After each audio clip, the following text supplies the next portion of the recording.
Resale voice Venkatesan பணிவான வணக்கங்கள். சந்தானம் டீமில் மிகச்சிறிய ஒரு நகைச்சுவை மக்களுக்கு வழங்கி கொடுத்த சேஷுவை இழந்திருக்கிறோம். லொல்லு சபா டீமில் ஃபஸ்ட்டு லொல்லு சபா டீமில் கதாநாயகன் நடித்த பாலாஜியை தொடர்ந்து கதாநாயகியாக நடித்த சோபனாவை தொடர்ந்து இப்போ அந்த யூனிட்லேருந்து சேஷுவை நாம் இழந்திருப்பது அவர் குடும்பத்துக்கு ஆழ்ந்த இரங்கலை நம்ம இந்த நிகழ்ச்சியின் வாயிலாக தெரிவிச்சுக்கிறோம். பட் சேஷு போன்ற ஆட்கள்லாம் தமிழ் திரையுலகம் சரியாக உபயோகப்படுத்தலையோ அப்படின்ற ஒரு கவலை பற்றி தான் இந்த காணொலியில் நம்ம சொல்ல போகிறோம். நீங்கள் விவேக் எடுத்துக்கிட்டிங்கன்னா அவர் வாழ்வியலில் மிகப்பெரிய லெவலில் காமெடியாக உயர்வதற்கு மிகச்சிறந்த ஒரு காரணமாக யார் இருந்தார்னா பிரசன்னகுமார்ன்ற ஒரு வசனகர்த்தா தான். பாலச்சந்திரால் திரு விவேக் அவர்கள் அறிமுகப்படுத்தப்பட்டாலும் பிரசன்னகுமார் வசனங்களால் தான் அவர் பட்டை தீட்டப்பட்டார். பிரசன்னகுமார் தொடர்ந்து விவேக்கு ஒரு கடவுள் மறுப்பு கொள்கையும் கிடையாது, கடவுளை ஏற்கும் கொள்கையும் இல்லாமல் மூட நம்பிக்கையை ஒழிக்கிற மாதிரி ஒரு தன்னம்பிக்கை மிக்க யாரும் தொடாத சில கதாபாத்திரங்கள், அதாவது எல்லாரும் காமெடியில் எல்லாத்தையும் பண்ணிட்டாங்க, யாருமே பண்ணாத ஒரு காமெடியை பண்ணுன்னு சொல்லிட்டு அந்த பிரசன்னகுமார் வசனங்கள் விவேக்குடைய நகைச்சுவை முன்னேற்றத்துக்கு பெரும் உதவியாக இருந்தது. அன்ஃபார்ச்சுனேட்டாக பிரசன்னகுமார் இறந்தார். அவர் இறப்புக்கு இமிடியேட்டாக விவேக் தன்னால் என்ற உதவியை செய்தது மட்டுமல்லாமல் தன்னுடைய மகனுக்கும் பிரசன்னகுமார்னு பேர் வச்சார் அவர் நினைவாக. ஆனால் கடவுளுடைய இதனால் என்ன ஆச்சுன்னு பார்த்தீங்கன்னா விவேக்குடைய மகனாக இருக்கக்கூடிய பிரசன்னகுமாரை நாம் இழந்தோம். இது விவேக் தன்னை வளர்த்து விட்ட பிரசன்னகுமாருக்கு செய்த கைமாறு. அதேமாதிரி இந்த சைடு வந்தீங்கன்னா திரு வடிவேல் தன்னை வளர்த்து விட்டவர்களுக்கு என்னென்ன கைமாறு செஞ்சுருக்காருன்னு பார்த்தீங்கன்னா ஒன்றுமே கிடையாது. தன்னை வளர்த்து விட்ட இன்றைக்கு சிசர் மனோகர்கிட்ட போயிட்டு வடிவேல்னு பேரை சொல்லினாவே கொலவெறியாக அவங்கள பார்ப்பார். ஏன்னா சிசர் மனோகர் தான் முதல் ப்ரொடக்ஷனில் வடிவேலை சேர்த்து காப்பி டீ கொடுக்குற வேலையெல்லாம் பண்ணிவிட்டு ராஜ்கிரன்கிட்ட கொண்டு போய் அதன் மூலம் வடிவேல் ராஜ்கிரண் ஆஃபீஸில் போய் ஆஃபீஸ் பாயாக வேலை செஞ்சு அதற்கப்புறம் படத்தில் நடிக்க வைத்து இன்றைக்கி மிகப்பெரிய லெவலில் அவர் வளர்ந்துருக்கிறார். ராஜ்கிரனுக்கும் இப்போ எதனா ஒரு உதவி வடிவேல் செஞ்சுருக்காரா? தன்னை திரையுலகத்தில் அறிமுகப்படுத்திய ராஜ்கிரனுக்கும் எதனா வடிவேல் உதவி செஞ்சுருக்காருன்னா எதுவுமே கிடையாது. தன்னை நம்பி யூனிட்டை சேர்ந்த போண்டாமணி ஆகட்டும், பாபாலட்சுமி ஆகட்டும், இன்னும் எவ்வளோ பேர் ஆகட்டும், அவர் யூனிட்டாக ஒருத்தங்க இருந்தாங்க. அந்த யூனிட்டை சேர்ந்தவர்கள் உடல்நிலை சரியில்லாமல் மருத்துவமனையில் அட்மிட் பண்ணப்போ போய் வடிவேல் பார்த்தாருன்னா அதுவும் கிடையாது. போண்டாமணிக்கு கடைசி வரை ஒரு உதவியும் செய்யவில்லை, இறந்தே போனார். பாபாலட்சுமன் பொது வழியில் நேரடியாக சொன்னார், வடிவேல் எனக்கு 5 பைசா கூட கொடுக்கல, நாங்கள் வடிவேல் உழைப்புக்காக அவ்வளோ பண்ணணும். அவரும் தன்னுடைய ஆதங்கத்தை தெரிவித்தார். சிசர் மனோகர் வடிவேலுன்ற பேர் சொன்னாவே பெருங்கொண்ட ஆளாக மாறுவார். ஏன்னா அவ்வளோ உதவிகள் அவருக்கு செஞ்சு இன்னைக்கு வடிவேல் அவருக்கு எந்த ஒரு வாய்ப்பும் தராமல் இழுக்கடிக்கிறாரு அப்படின்ற ஒரு விஷயம். இது மட்டுமல்லாமல் திரையுலகத்தை சேர்ந்தவர்கள் அவர் கூட சக நடிகராக நடித்த காமெடியன் ஆகட்டும், அவருக்கு வாழ்வளித்த கேப்டன் விஜயகாந்த் ஆகட்டும் போன்றவர்கள் இறப்புக்குனா வடிவேல் போனாரான்னு பார்த்தீங்கன்னா அதுவும் கிடையாது. கேப்டன் விஜயகாந்த் இறப்புக்கு கடைசி வரை அவர் செல்லலை, இரங்கலும் தெரிவிக்கல. அதே மாதிரி திரு மயில்சாமி இறந்தார், அதற்கும் போகல. மாரிமுத்து இறந்தார், அதுக்கும் போகல. வடிவேல் யூனிட்டில் இருக்கக்கூடிய யார் இறந்தாங்களோ, எந்தெந்த நடிகர் இறந்தாலும் எதற்குமே போக மாட்டேன்றார். இது எதற்கு இங்கே பதிவு செய்ய விரும்புகிறேன்னா, தன்னுடைய நடித்த சக நண்பர்களே ஹாஸ்பிட்டலில் அட்மிட் பண்ணி செத்தே போனார் போண்டாமணி. இன்னைக்கு வரையும் வடிவேல் இப்போ போண்டாமணி குடும்பத்துக்கு எதுவுமே செய்யலை. தன்னுடைய நடித்த சக மனிதர்களாகட்டும், சக நகைச்சுவை கலைஞர் அந்த யூனிட்டெல்லாம் சேர்ந்து நடிக்கிறப்ப தான் அந்த காட்சி உயிர் பெறும். இன்னும் சொல்ல போனால் சிங்கமுத்துலாம் வைரமுத்துன்னு பேரை கேட்டாவே கொலவெறி தான் ஆகுது. அந்தளவு காண்டா இருக்கார் வடிவேல் மேலே. ஏன்னா அந்தளவு நம்பிக்கை துரோகங்களாக தன்னுடன் நடித்த நடிகர்களுக்கு அவர் செய்து கொண்டிருக்கிறார், இன்னும் செய்கிறார். இறந்த பின்னும் அட்லீஸ்ட் பண உதவி தான் செய்யலை. ஒருத்தர் செத்து போயிட்டார், நேரடியாக போய் ஒரு இடங்களை தெரிவிப்போம். அந்த குழந்தைகளுக்கு, அந்த குடும்பத்தினுடைய குழந்தைகள் நம்மளால் என்ற உதவியை பண்ணுவோன்னா அதுவும் கிடையாது.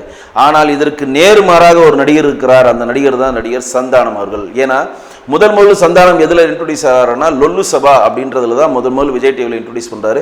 சந்தானத்தை இன்ட்ரடியூஸ் பண்ணது யாருன்னா பாலாஜி. நீங்கள் ஏற்கனவே சன் டிவியில் டாப் 10 பாடல் வரும், அதுக்கு இடையில ஒரு காமெடி சீன்லாம் வரும், அதெல்லாம் பாலாஜி தான் பண்ணிட்டு இருந்தார். அதற்கு முன்னாடியே பாலாஜி லொல்லு சபாவில் முதல் கதாநாயகன் நடித்தார். அவர் தான் லொல்லு சபாவில் கதாநாயகன் நடித்த ஒரு ஆள். கொஞ்ச நாள் கழிச்சே அவர் சன் டிவிக்கு மாறனில் அந்த இடத்தை ராம்பாலா சந்தானம் அவர்கள் கொடுத்தாரு. அப்போ சந்தானம் அதை பிக்கப் பண்ணிட்டு ரொம்ப பெரிய லெவலாக லொல்லு சபா கொண்டு போனாங்க. அப்போ லொல்லு சபா அப்படின்ற ஒரு காமெடி ட்ராக்ல வர எல்லாருக்கும் இன்றைக்கு அரவணைத்து வாழ்வளித்தவர் யாருன்னா திரு சந்தானம் அவர்கள். ஏன்னா லொல்லு சபாவில் நடித்த ஜீவாவுக்கும் முடிந்த அளவு தன்னுடைய படத்தில் வாய்ப்பு கொடுப்பாரு. ஈஸ்டருக்கும் முடிந்தளவு தன் படத்தில் வாய்ப்பு கொடுப்பாரு. சுவாமிநாதன் கண்டிப்பாக லொல்லு சபா படத்தில் கண்டிப்பாக இருப்பார். அதேமாரி லொல்லு சபா மனோகர் உங்களுக்கு தெரியும், பேங்க் எம்ப்ளாய் வந்து ரிசைன் பண்ணிட்டு திரையுலகத்துக்கு வந்தார். அவருக்கும் தன்னால் ஆண்ட உதவி செய்வார். அதேமாரி ஸ்வைதாப் ஆகட்டும், சோபனா ஆகட்டும். சோபனா இன்றைக்கி நம்ம இல்லை இறந்துட்டாங்க, சூசைடில் இறந்துட்டாங்க அவங்க. ஸ்வைதா வந்து இன்றைக்கி ஃபேமிலியில் செட்டில் ஆகிட்டாங்க. கூட நடிக்கிற பழனியப்பன் ஆகட்டும், இவர்களுக்கு எல்லாரும் தன் படத்தில் ஏதாவது ஒரு கதாபாத்திரத்தை கொடுப்பார். தன்னுடைய வாழ்வியலுக்கு முக்கியத்துவமாக இருந்த மாறனை இன்றைக்கு கூடவே வைத்திருந்து கதை டிஸ்கஷனில் வச்சு டெவலப் பண்ணுறாங்க. தன் வாழ்வியலுக்கு லொல்லு சபா மூலம் தனக்கு நடிக்க வரும் கதாநாயகன் நீ நடிக்கலாண்டா அப்படின்னு முதல் வாய்ப்பளித்த ராம்பாலாவுக்கு தொடர்ந்து தன்னுடைய ப்ரொடக்ஷனில் வாய்ப்பளித்து அவருடைய படமும் ஹிட் ஆகிட்டு இருக்கு. தில்லுக்கு துட்டாகட்டும், 1, 2 ஆகட்டும், பல படங்கள் அவர் ஹிட் ஆகிட்டு இருக்கு. இது எதுக்கு இங்கே சொல்கிறேன்னா, இன்றைக்கு வந்து நம்ம சேஷுவை எழுந்திருக்கிறோம். இந்த சேஷு யாருன்னா லொல்லு சபா யூனிட்ல இருந்த ஒரு ஆள் தான். இதே லொல்லு சபா யூனிட்ல இருந்து இன்னைக்கு தமிழ்நாட்டின் நம்பர் 1 காமெடியா இருக்கு யோகி பாபு கூட தனக்கான ஒரு யூனிட்டை உருவாக்கி இந்த லொல்லு சபா டீமுக்கு எதனா பண்ணாரானா கண்டிப்பாக இல்லை.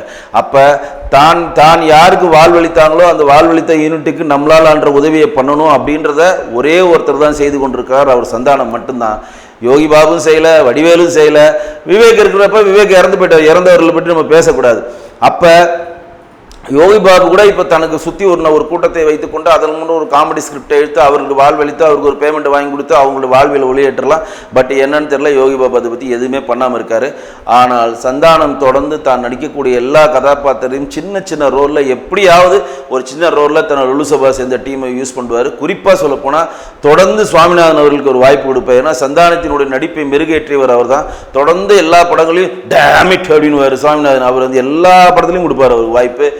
அதே மாதிரி லொல்லு சபா டீமில் வரவங்களுக்கு எல்லாருக்கும் வாய்ப்பு கொடுத்துட்டு இருக்கப்ப இப்போ தான் அவர் வந்து சின்ன ரோலாக நம்மளோட சேஷை கொடுத்துருந்தாரு. இப்போ வடக்குப்பட்டி ராமசாமியில் நல்ல லீட் ரோல் கொடுத்தாரு. ஏற்கனவே A1ல நல்ல லீட் ரோல் கொடுத்தாரு அவர். அந்த சாவு வீட்டில் வந்து வாழைப்பழத்தை வச்சு குத்துற சீனாகட்டும், குடிகாரன் அடிக்கிற சீனு நல்ல நேம் கிடச்சிது அவருக்கு. அதுக்கப்புறம் அவர் கிராஃப் ஏறிச்சு நிறைய படங்கள் வந்து சேஷுக்கு புக் ஆகிட்டு இருக்க நேரத்தில் அன்ஃபார்ச்சுனேட்டாக வந்து அவருக்கு வந்து மாரடைப்பு ஏற்பட்டு நம்ம அவர் இழந்திருக்கிறோம். முதல் ஆளாக போய் சந்தானம் அவருக்கு அஞ்சலியை செலுத்தியிருக்கிறார். தன்னால் ஆண்ட உதவியை முன்னாடியும் செஞ்சார், இப்போவும் நம்ம அவர் செய்வார் நம்ம எதிர்பார்க்குறோம். ஏன்னா தனக்கு வாழ்வளித்தவர்கள் தன்னுடைய முன்னேற்றத்திற்கு யார் யார் பாடுபட்டார்களோ அவர்களுக்கு பொருளாதாரத்தில் மேன்மடைய வேண்டும், அவர்கள் ஒரு வாய்ப்பை வழங்க வேண்டும் சொல்லி அந்த யூனிட்டை கூடையே வைத்துக்கொண்டு முடிந்த அளவு அவருடைய படங்களில் அந்த யூனிட்டை சேர்ந்த மெம்பர்களை அவர் பயன்படுத்துவது கண்டிப்பாக பாராட்டு தரக்கூடிய விஷயம். ஆனால் தனக்கு வாழ்வளித்து தான் இவ்வளோ பெரிய இடத்துக்கு அடைஞ்ச பிறகும் கூட இவ்வளோ பணம் சம்பாதிச்சா கூட சிசர் மனோகர் ஆகட்டும், சிங்கமுத்து ஆகட்டும், பாபா லட்சுமணன் ஆகட்டும், போண்டாமணி ஆகட்டும், இன்னும் மீசை முருகேஷ் ஆகட்டும், இன்னும் எவ்வளோ பேர் சொல்கிறேன், ஒருத்தருக்கு கூட 5 பைசா கொடுக்காத வடிவேல் எவனா அந்த யூனிட்ல இருக்கவங்க யாருன்னா இறந்து போனாலும் தன்னுடைய சக நடிகர் யாருன்னா இறந்து போனா கூட நேரடியாக போய் அஞ்சலி செலுத்தாத வடிவேலுலாம் இனிமேல் தமிழ் துறையில் இருப்பதற்கு எந்த தகுதியும் இல்லை. மனிதன் வடிவேலுக்கு நம்ம என்ன சொல்றோம், முதல் மனிதனாக மாறுங்கள், அப்புறம் நீங்க நகைச்சுவை கிடைங்களா மாறலாம்.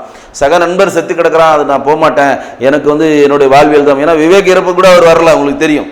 விவேக் இறப்புக்கே வரல, விஜயகாந்த் இறப்புக்கு வரல, மயில்சாமிக்கு வரல, சொல்லிக்கிட்டே போகலாம்.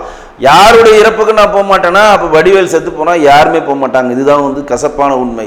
ஆனால் விவேகாவது தன்னுடைய வாழ்வியலுக்கு முன்னேற்றம் அடைந்த பிரசன்னகுமாருக்கு பொருளாதார ரீதியாக மேம்பட வைத்து விட்டுமல்லாமல் தன்னுடைய மகனுக்கும் அந்த பேரை வைத்து நன்றி கடனை செலுத்தினார்.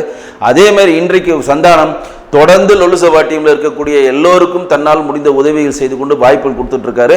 ஆனால் வடிவேல் இன்றைக்கு வரையும் ஒன்றுமே செய்யாமல் எல்லா பல்லுகளிலும் இருந்து கொண்டு சாபத்தை கொட்டி கொண்டிருக்கிறார், சாபத்தை வாங்கி கொண்டிருக்கிறார். அது அவருக்கும் அவர் குடும்பத்திற்கும் நல்லதில்லை என்பதுதான் நாம் இங்கே தரக்கூடிய செய்தி. நாம் அருமையான ஒரு திரைக்கலைஞனாக ஒரு நகைச்சுவை நடிகராக இருக்கக்கூடிய சேஷுவை எழுந்திருக்கிறோம். அவர் ஆன்மா சாந்தி அடையும், அவர் குடும்பத்திற்கு வேண்டிய எல்லா பொருளாதார உதவி செய்வதற்கு எல்லாம் வல்ல இறைவன் அருள்வாரிக்கணும் வேண்டுகிறோம். மீண்டும் ஒரு நல்ல நிகழ்வு சந்திக்கிறேன். நன்றி, வணக்கம். இல்ல எல்லாமே வாங்கியாச்சு. நீங்களும் என்ன மாதிரி ரொம்ப ஹாப்பியா ஷாப்பிங் பண்ணனும்னா come to Velavan stores, Usman road, T Nagar. Don't forget it. நிறைய ஆஃபர் இருக்கு, மிஸ் பண்ணிடாதீங்க. வேலவன் ஸ்டோர்ஸ், உஸ்மான் ரோட், டி நகர், சென்னை மற்றும் தூத்துக்குடி. இது போல பல வீடியோக்களை கண்டு மகிழ எங்களது ரீசன்ட் வாய்ஸ் சேனலை மறக்காம சப்ஸ்கிரைப் பண்ணுங்க.